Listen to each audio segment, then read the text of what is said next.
Hey, ladies and gentlemen, welcome back to another episode of College Ball with J Dog. I'm your host, J Dog. I got us a good little show lined up today. If you don't know, today is the All Vol Wednesday. Every Wednesday, we do the Vols episode. Tomorrow will be the prediction show. Friday, we'll have some stuff to go over. I've asked and asked. Y'all don't let me know. I'm interested to know if I set a certain time for a live show every week for me to go live. If y'all be interested in getting on here and asking me questions and us going back and forth, me just talking to y'all out of the live chat, I think that'd be fun, interactive. If y'all are up for that, let me know. I think that'd be fun. Before we get in this video, y'all, do that YouTube stuff for me, please. Hit that like button. You know what it is. Hit that thumbs up. Hell, hit the thumbs down if you don't like it. It don't matter. Go hit that bell for me. Go up, hit all. Help you get my videos. Help me out immensely. I'd appreciate it. It's free to you. Just helps me out. Does nothing. Cost you nothing. Does nothing to you. Just helps you get my videos. So if you do that, I please appreciate that. I surely appreciate it. I swear I would.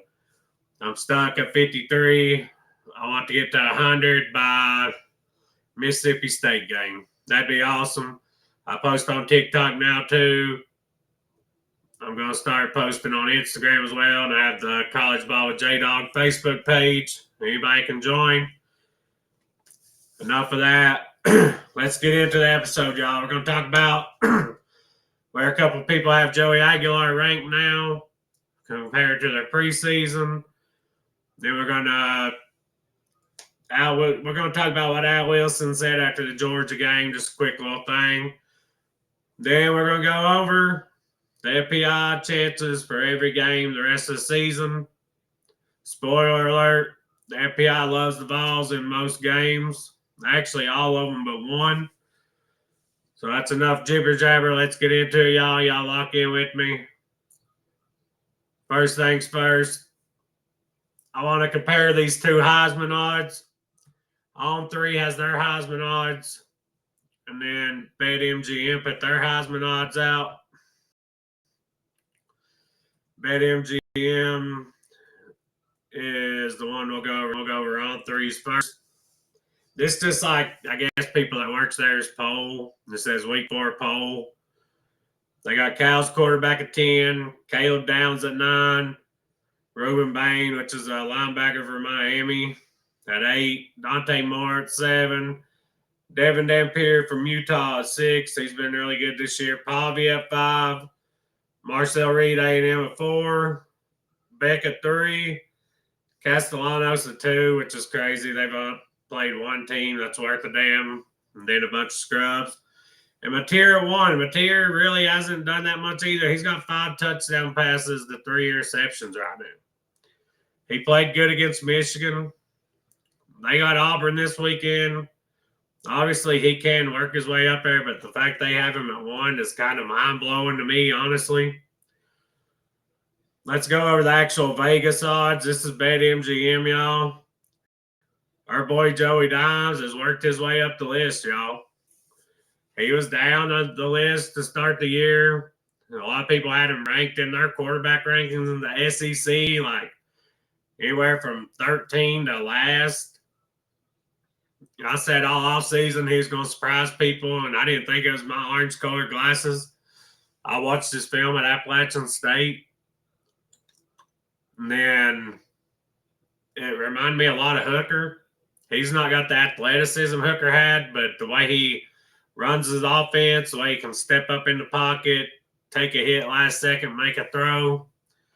That was my analysis of him. Like I said, the Film Guys Network, they broke down Aguilar, and they was impressed with him. He had a lot of turnovers at Appalachian State his last year, but he was also playing hero ball because they was behind every game. Their defense was atrocious, so he was just trying to play hero ball, which can lead to a lot of interceptions. Now, he's a gunslinger, too. He's going to turn it over every now and then, like the first interception he had against Georgia.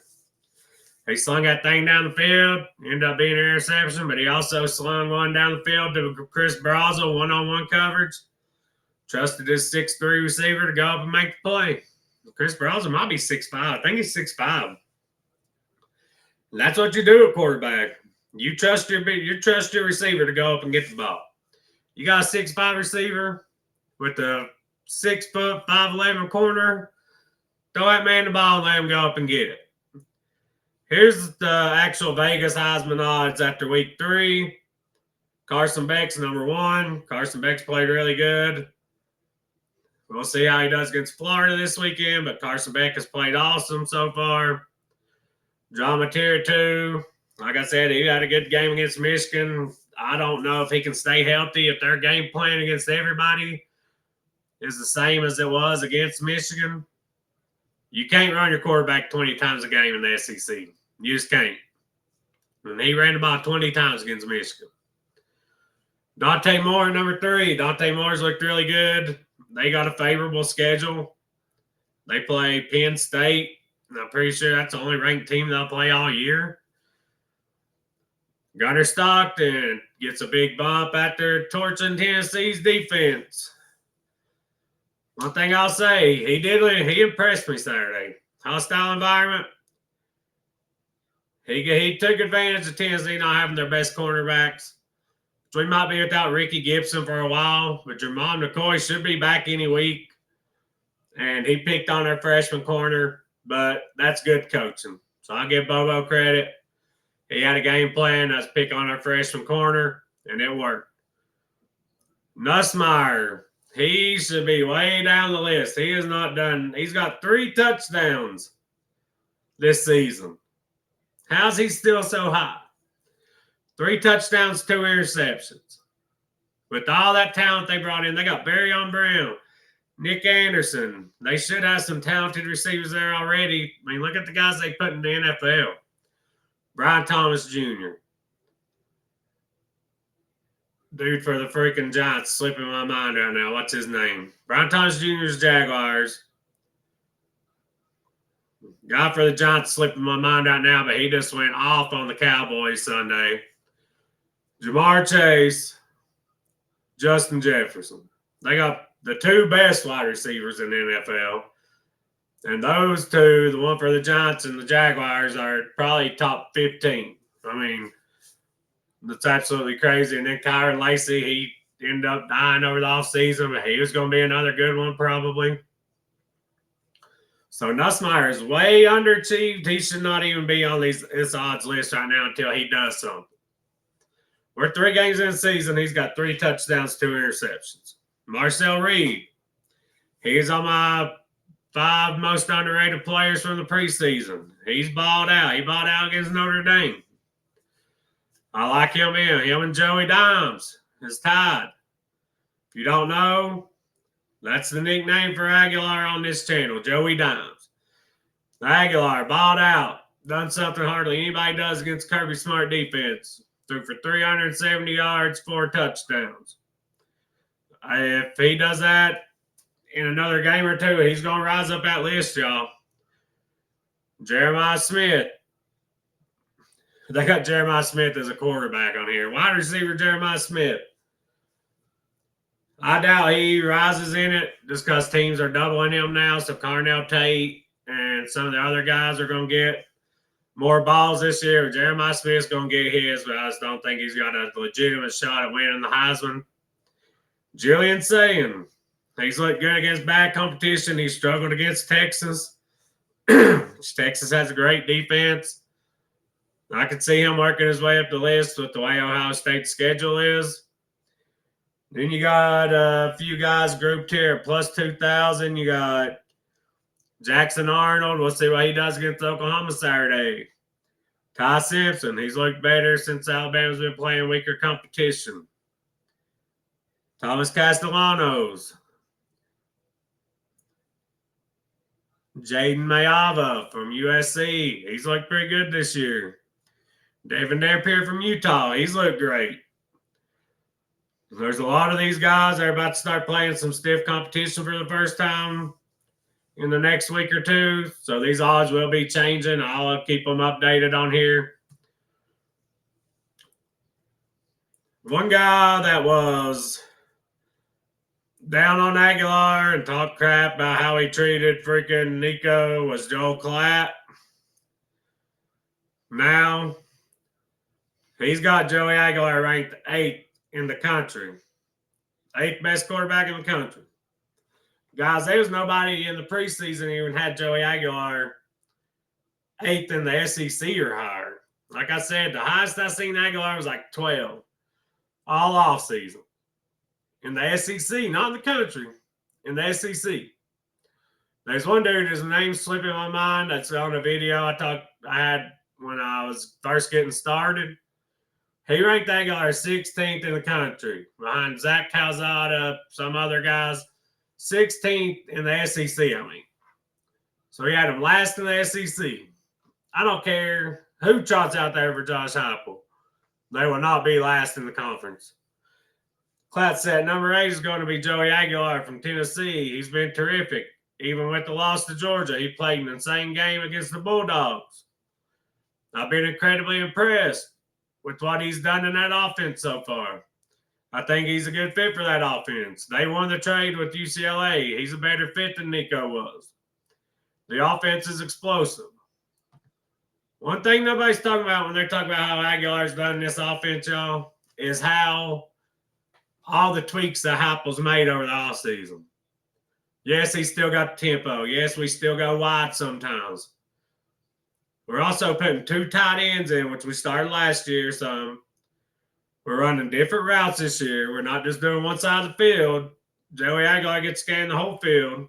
We put in new routes, new route tree, all kinds of new stuff in this offense. Heupel has tweaked this offense every year.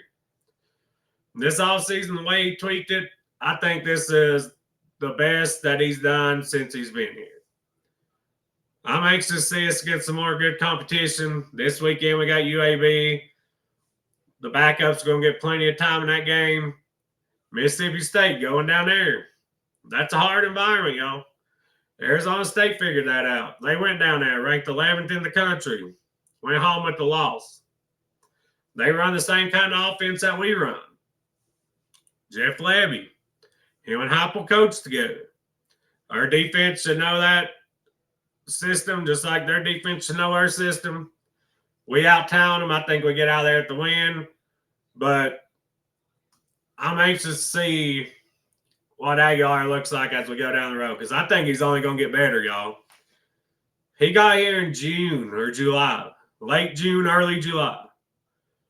And he's already looking like this. You think he's not going to get better as the year goes on? He gets more comfortable with stuff.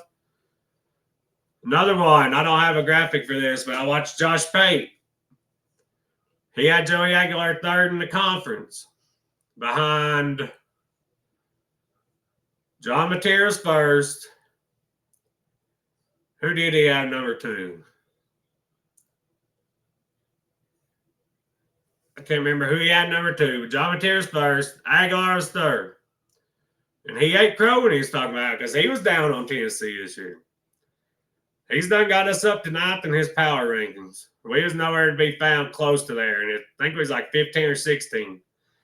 He picked us to go like 8-4 on his SEC prediction show he had. If you don't know who Josh Pate is, you got to check him out. I don't like giving free shout-outs on the channel to other channels, but Josh Pate's the man, future commissioner of the sport. He's amazing. He does with busting the boys now, too. Best college football show you're going to watch, Josh Pate, period. So I wanted to give him his credit. He ate crow, threw Aguilar where Aguilar should be.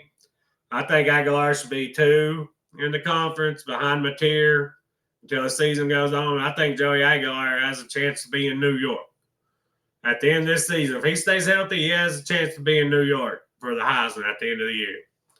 That's how good Aguilar's played so far. Another thing, Steve Angeli from Syracuse. Everybody's upset that he threw on us. He leads the nation in yards right now. Whatever system Syracuse runs, their quarterbacks look good in it. Kyle McCord. Ohio State was ready to run him out of the building. He goes Syracuse. Leads the nation in pass yards per game last year. Angeli. He was the odd man out in Notre Dame's quarterback race. Goes to Syracuse, leads the nation in yards right now. And CJ Carr's looked okay, but they might have made a mistake letting Angeli go, y'all. Nick Rouse, y'all. I didn't talk about this. Nick Rouse, y'all. He's from Kentucky Sports Radio, KSR. He absolutely hates Tennessee. He's got a famous rant where he talked about we walked in all smug in our orange, blah, blah, blah. Like we was going to kick their ass, and we did kick their ass.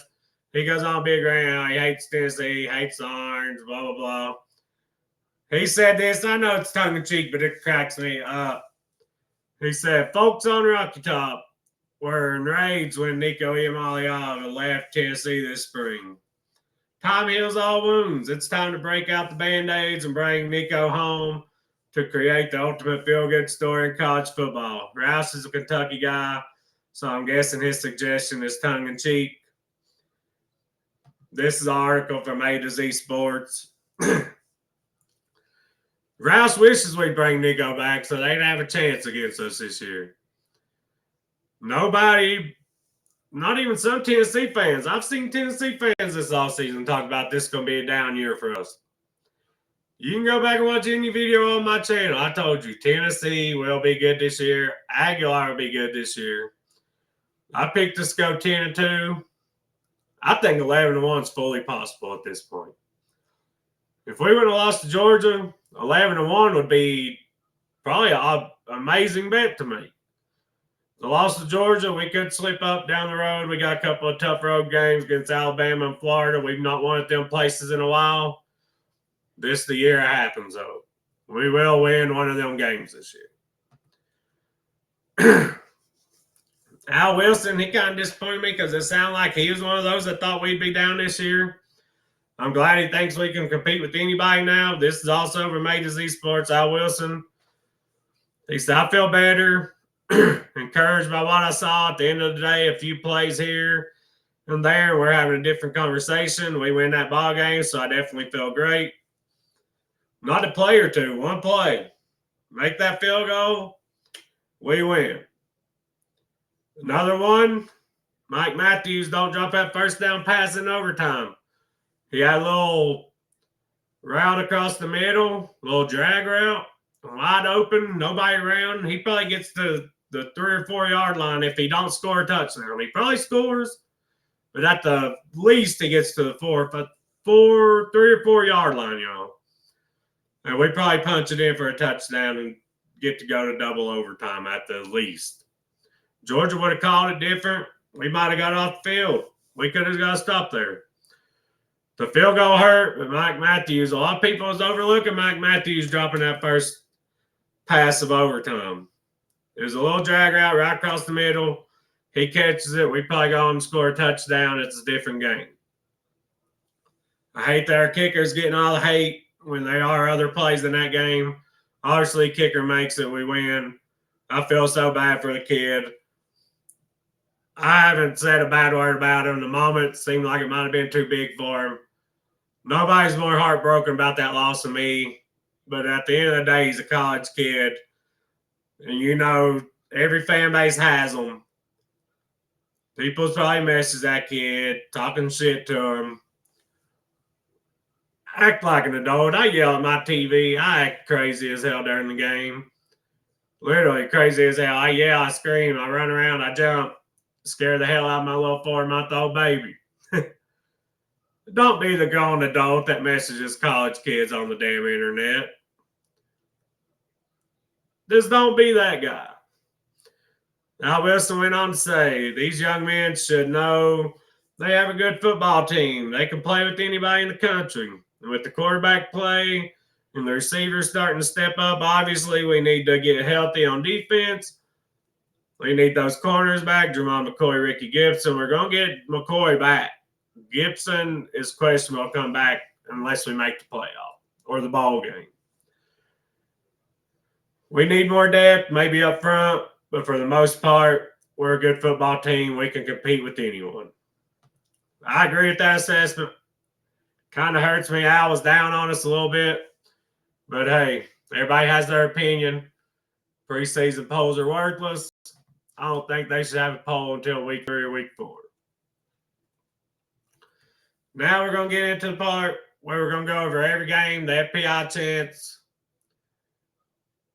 FPI loves us, y'all. They got us favored in every game but one. I'm going to go ahead and spoil it for you. If you don't feel like sitting through it, just know we're favored in every game from here on out besides one. Obviously, Saturday, UAB. 38.5 point favorites. 99% chance to win that game. That'll be one of those that's over by halftime. One more boring Saturday for a while, y'all. And we go down the road here. We're doing these in order too, y'all. We got Mississippi State after UAB. Even at Mississippi State, we got a 77% chance to win this game, y'all. There's no spread on it yet. They are probably on DraftKings or FanDuel, but ESPN's not got it on here. So they love us in that game.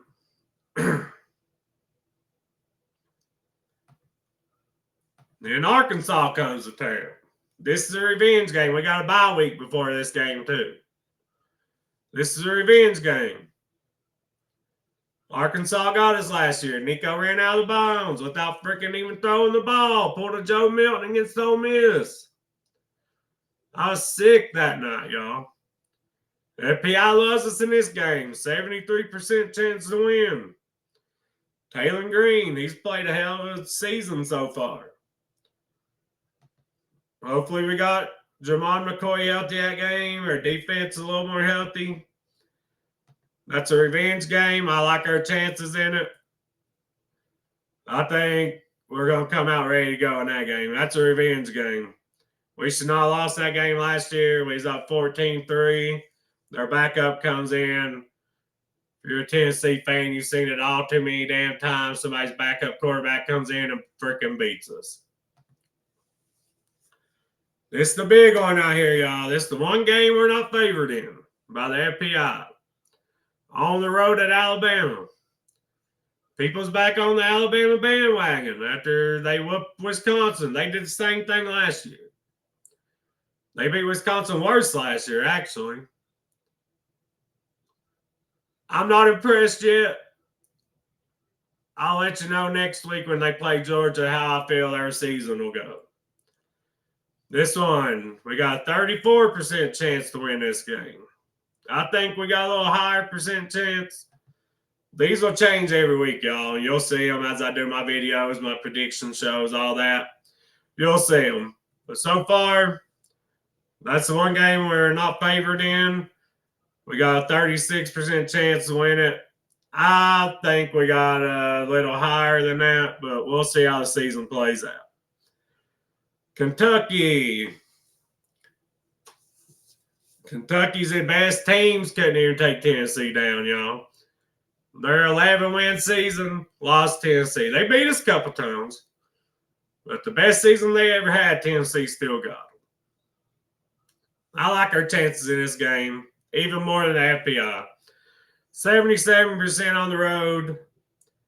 That's been one of our kryptonite, y'all, is road games under Heupel. I think with the senior quarterback, a little more veteran offensive line, getting into year 5, we're going to get a good road win this year, y'all. We might get 2 or 3 of them. This program's slowly taking them next steps. Heupel's building it up right, y'all. It don't happen overnight, especially not when you take a mess over like he did. First season, you play with 20-some less scholarship players than you're supposed to. Still go 7-5. Could have went 9-3 with a couple of bad calls from Ole Miss and Purdue game. There's another game, the Pitt game. Hooker come in. We had that one. If Hooker played the whole game, we probably win. And that year, Pitt won the ACC. And Heupel had a team with 63 scholarship players.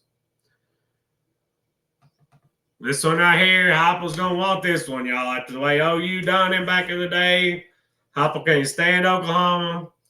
He's going to want this win. We got him last year. He's still going to want this one. We got 65% chance at home. Key in this game is slowing down John Mateer. I'd rather make him beat us with his legs and us stop the pass. Because besides him running the ball, Oklahoma has not had a run game this year.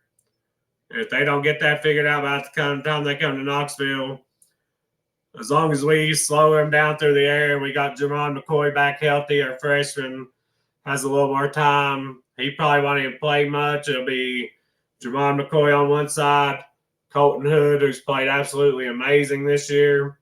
On the other side, if somehow Ricky Gibson gets back by this game, the no-fly zone will be in full effect. Boo Carter, Colton Hood, Jerron McCoy, I think that's good enough. But if somehow Ricky Gibson is back, Tennessee's going to be tough to throw the ball on when we get healthy, y'all. Oklahoma has to have a run game before they come here. So we got a 64% chance in that game, y'all. And Oklahoma's one of the teams everybody's picking to make the playoffs. That'd be a huge win for us. I think we can get it.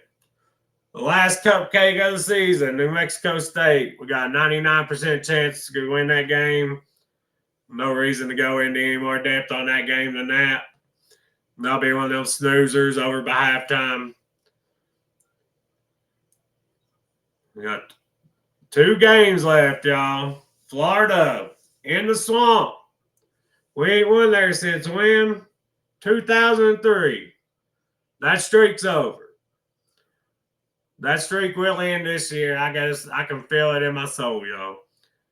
We got a 68% chance to win in the swamp. That's crazy. FPI loves our chances to break the streak. I'd absolutely love to break that streak. Will Napier be the coach by then? At this point, it's not looking good, but it didn't look good last year. Then they got hot down the stretch. There's no way Florida keeps accepting 6-7 wins a year. There's just not. He's got a losing record now. He's 20-21. I don't see how he makes it another 2 or 3 weeks. You can't finish strong every year and start slow, because then your playoff chances are already done. And Florida's too proud of a program to be happy with 7-5 after winning 5-6 games in the season. I don't know if Napier just can't get his boys ready to start the season and he gets them going. I don't know. I would bet money Napier's not the coach whenever we roll into the swamp.